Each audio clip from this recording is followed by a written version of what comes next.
આજે આપણે બહુ જ ઊંડા અને રસપ્રદ વિષય પર વાત કરવાના છીએ. હા, અને ખરેખર એવો વિષય છે જે આપણને વિચારવા પર મજબૂર કરી દે. બિલકુલ. આપણી પાસેના સ્ત્રોતો એક મોટા કોસ્મિક ડ્રામાની વાત કરે છે. એક એવી વાર્તા જેની શરૂઆત સ્વર્ગમાં થાય છે. અને એ પણ એક અધૂરી સૃષ્ટિથી. આજનો આપણો વિષય છે સ્વતંત્ર ઈચ્છાશક્તિ, મતલબ કે આપણી પસંદ કરવાની આઝાદી એ કેવી રીતે પૂરી થાય છે. બરાબર. અને અહીં કેન્દ્રીય વિચાર એ છે કે આ સ્વતંત્ર ઈચ્છાશક્તિ એ કોઈ એકવાર આપી દીધેલી ભેટ નથી. તો શું છે? એ એક પ્રક્રિયા છે. એક એવી પ્રક્રિયા જેને પૂર્ણ થવાની જરૂર છે. અને સ્ત્રોતો મુજબ સૌથી આશ્ચર્યજનક વાત તો એ છે કે દેવદૂતોની ઈચ્છાશક્તિ પણ હજી અધૂરી છે. એક મિનિટ, દેવદૂતોની પણ? હા, તેમનામાં પણ પાપ કરવાની સંભાવના હજી રહેલી છે. એટલે આખી સૃષ્ટિ હજી એક પ્રવાહમાં છે. આ વાત જરા અટપટી છે. જો દેવદૂતો પણ પાપ કરી શકે, જેઓ ઈશ્વરની આટલી નજીક છે, તો પછી સૃષ્ટિ પૂર્ણ કેવી રીતે ગણાય? આ જ તો મૂળ પ્રશ્ન છે. અને જો ઈશ્વર સર્વશક્તિમાન છે, તો તે સીધા જ આ સમસ્યાનો ઉકેલ કેમ ના લાવી શક્યા? આટલી લાંબી પ્રક્રિયાની શું જરૂર હતી?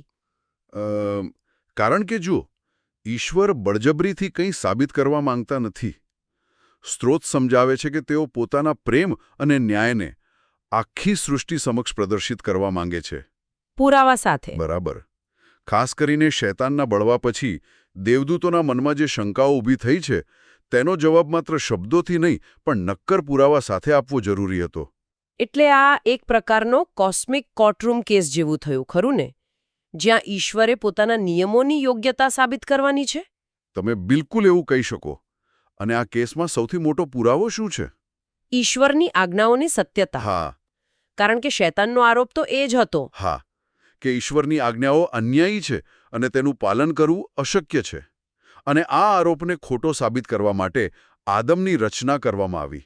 એટલે આદમ અને આમ આખી માનવજાત એક પરીક્ષણ કેસ જેવો છે. બરાબર. એક જીવંત પરીક્ષણ. આ સાંભળીને મને અય્યુબના પુસ્તકની યાદ આવે છે.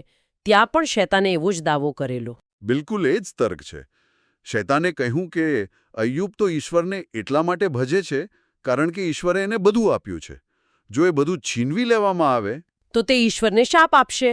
હા, તો આ એ જ દાવાનો મોટા પાયે વિસ્તાર છે. હા.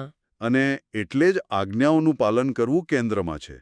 સ્ત્રોત ભારપૂર્વક કહે છે કે આજ્ઞાઓ ભારે નથી.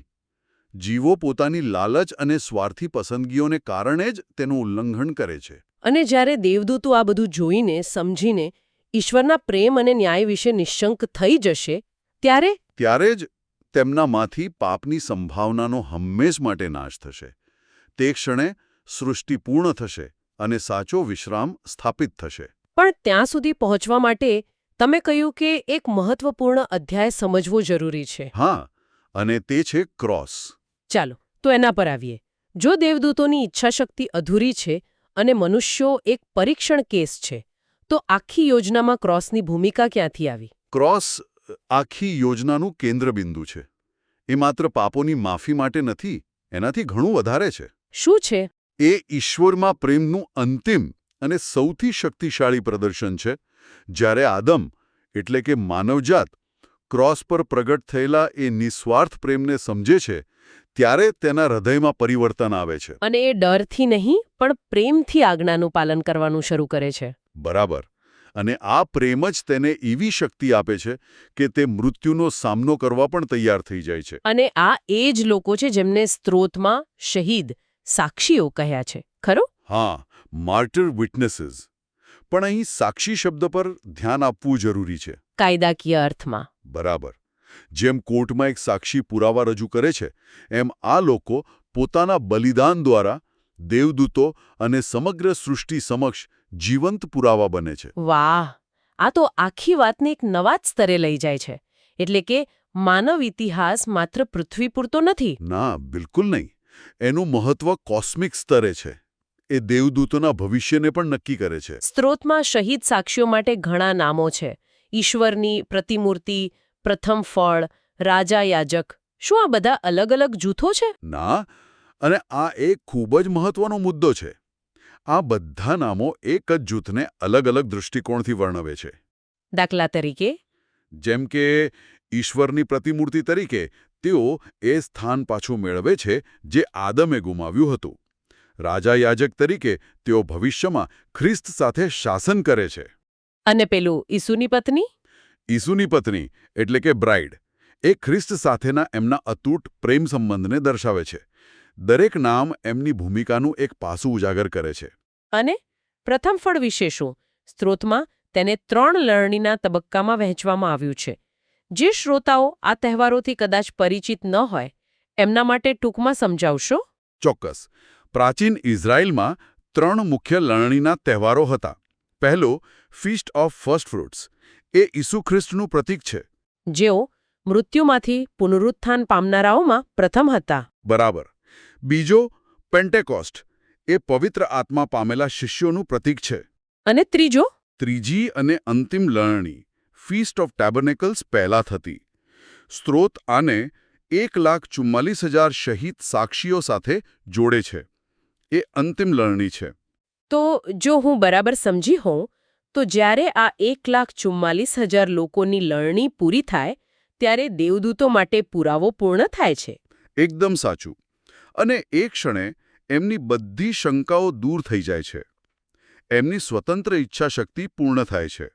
કારણ કે એમણે પ્રેમ અને બળવો બંનેના અંતિમ પરિણામો પોતાની આંખોથી જોયા છે. આ બધી ચર્ચા પછી મને લાગે છે કે આપણે સ્વતંત્ર ઈચ્છાશક્તિ શબ્દને ફરીથી સમજવો પડશે. શું એનો અર્થ ફક્ત પાપ કરવાની ક્ષમતા છે? સ્ત્રોતના દૃષ્ટિકોણથી હા. શરૂઆતમાં એનો અર્થ એ જ છે.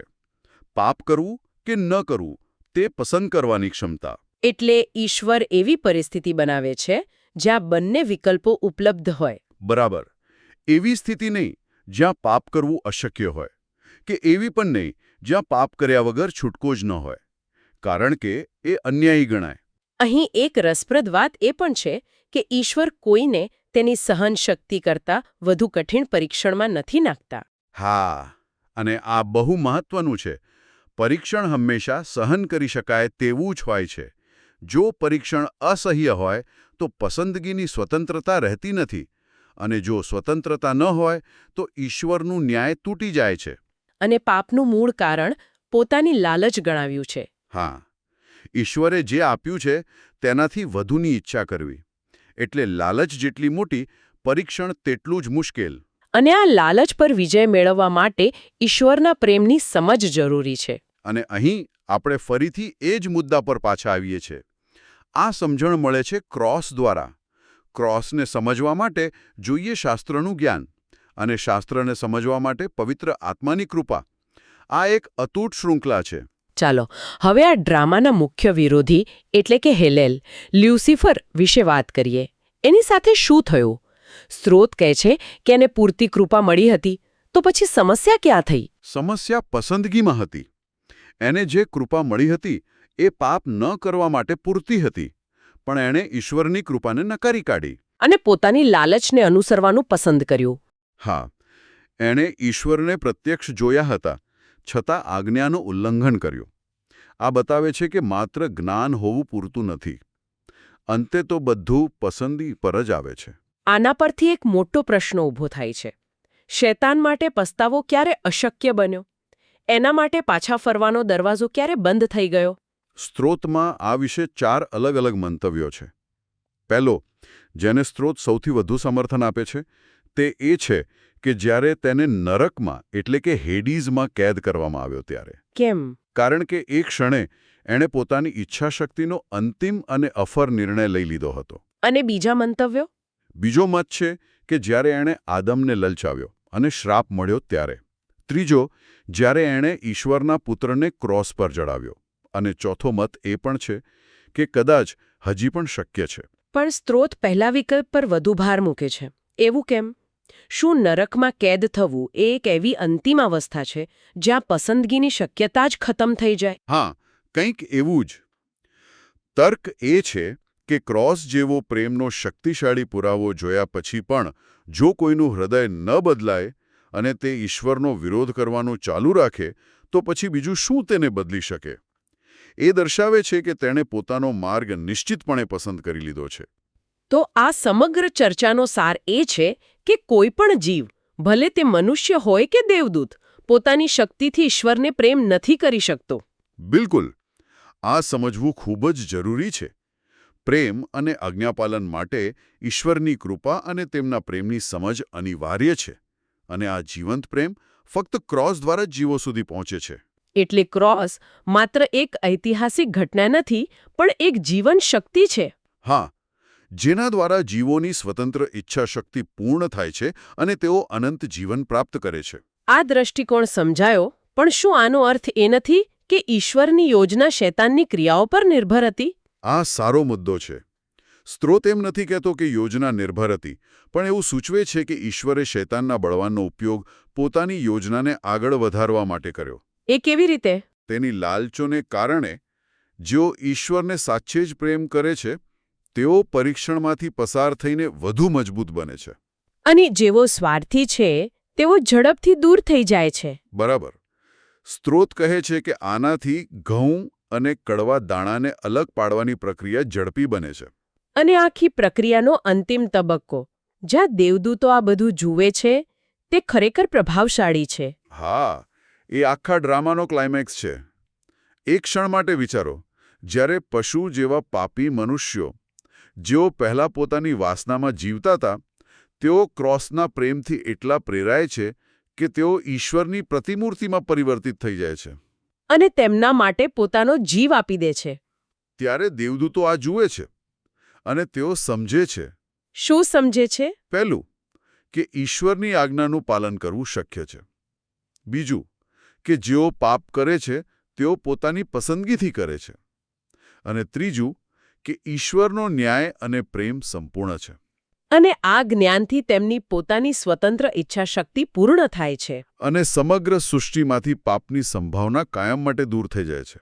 આજના વિશ્લેષણથી એ સ્પષ્ટ થાય છે કે આ દૃષ્ટિકોણ મુજબ સ્વતંત્ર ઈચ્છાશક્તિ કોઈ સ્થિર ભેટ નથી, પણ એક ગતિશીલ પ્રક્રિયા છે.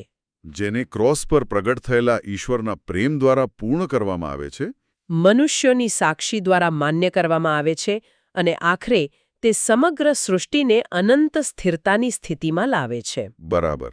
અને આ ચર્ચા એક વિચારવા જેવો પ્રશ્ન છોડી જાય છે. સ્ત્રોત સૂચવે છે કે શૈતાનનો બળવો જે એક વૈશ્વિક અકસ્માત જેવો લાગે છે, તેનો ઉપયોગ ઈશ્વરે આ પ્રક્રિયાને વેડ આપવા માટે કર્યો. તો પ્રશ્ન એ છે, શું આનો અર્થ એ છે કે બ્રહ્માંડમાં પ્રેમ અને વફાદારીની અંતિમ પુષ્ટિ માટે વિરોધ એક આવશ્યક તત્વ છે? શું સાચા અર્થમાં સ્વતંત્ર પ્રેમનું અસ્તિત્વ ત્યારે જ સાબિત થઈ શકે છે જ્યારે તેને નફરત અને બળવાના વિકલ્પ સામે પસંદ કરવામાં આવે?